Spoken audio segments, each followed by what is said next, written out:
G'day everyone and welcome back to the channel. Alright, tonight I am using up the last of my peppers, or capsicums, whichever you want to call them. Alright, so this is a winter harvest for me.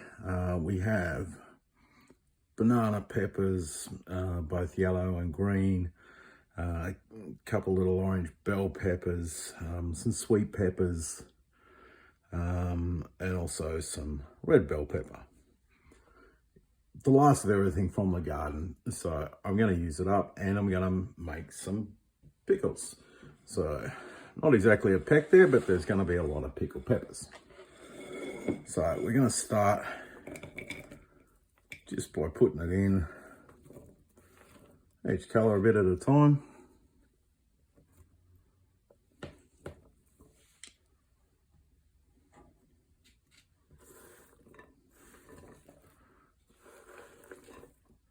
Just so I'm getting that mixture going.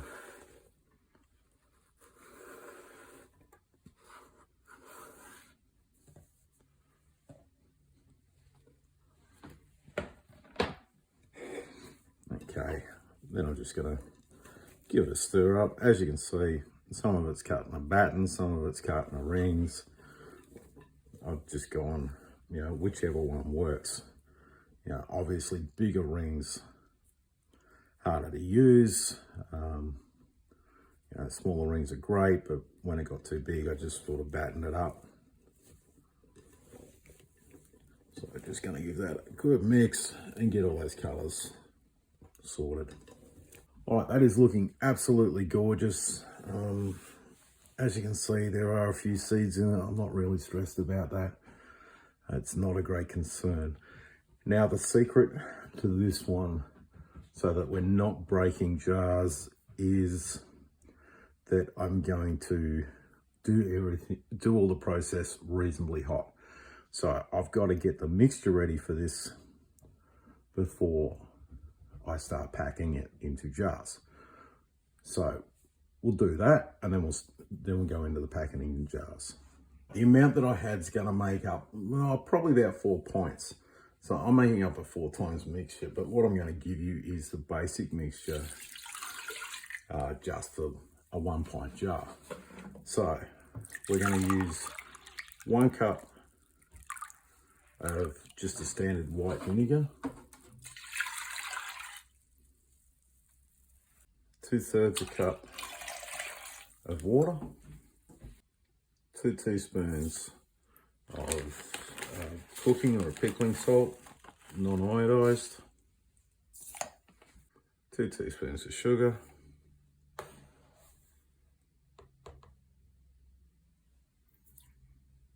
quarter teaspoon of turmeric,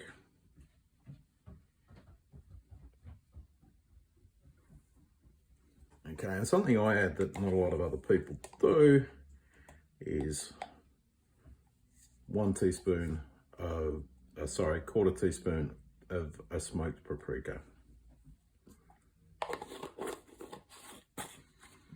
I find it just helps to deepen the flavor up. I'm going to put that on, I'm going to bring it up to a boil, and I'm going to boil it for 10 minutes, and that is then our brining solution. So I'll go throw that on and join you back shortly.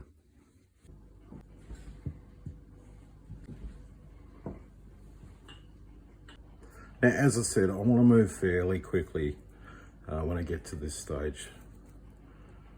I want to make sure that everything's pretty set up for me. And I can get it all going. These jars have just come out of the hot water to sterilize them.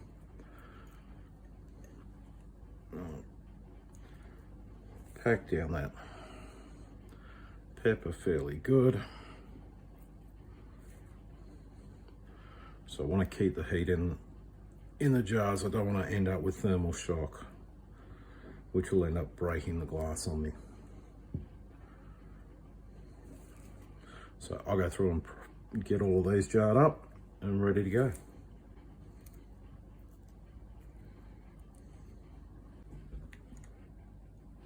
Our next step, once we've got everything in the jars, and 4 points was a pretty good guess, I must say so myself, is we want to put this hot brine in there.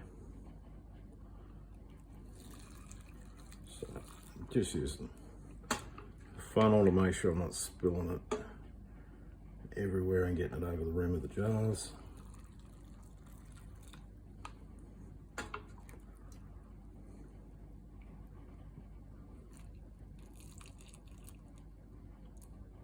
Leave about ½ inch of headspace.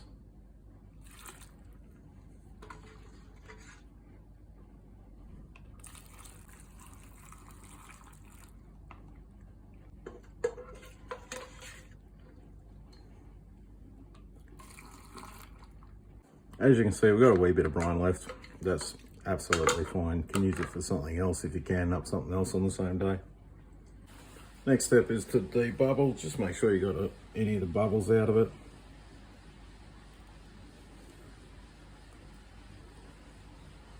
Just press it all back in there.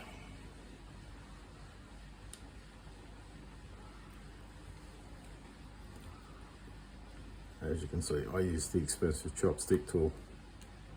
All right, once that brine's in, just going to use a damp paper towel. Just clean the rim back. Just want to make sure that we've got nothing on there. And the ideal thing to dampen the paper towel with is just a wee bit of vinegar. Okay. And then we go on with the lids. Make sure the lid sits in place. And just down finger tight.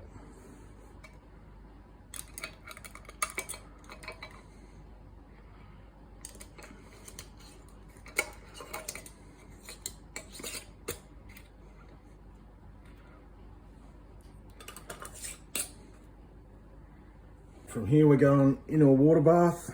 The water bath's been at the boil. I turned it off and it's dropped a little bit in temperature. Again, avoiding that thermal shock. So each of these is going to go in the water bath. I'll bring it back to a boil and process for 10 minutes. All right, folks, it's had the 10 minutes processing time. I also gave it about 15-20 minutes to cool down. And again, that's just avoiding that thermal shock.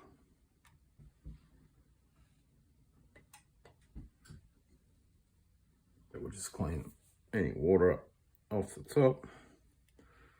Okay, and now we can put those lids down nice and firm.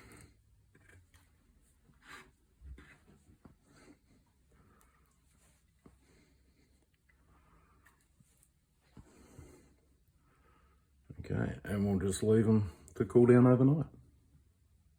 Here we are the next day. As you can see, everything's settled down. We don't have the big water gaps in the bottom there that we had when they first came out. So nice even distribution.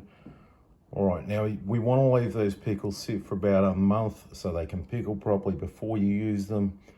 And once you open them, refrigerate them and keep them in the fridge probably for about 2-3 weeks. And they should be good to go. All right, thank you very much everyone for watching, and bye for now.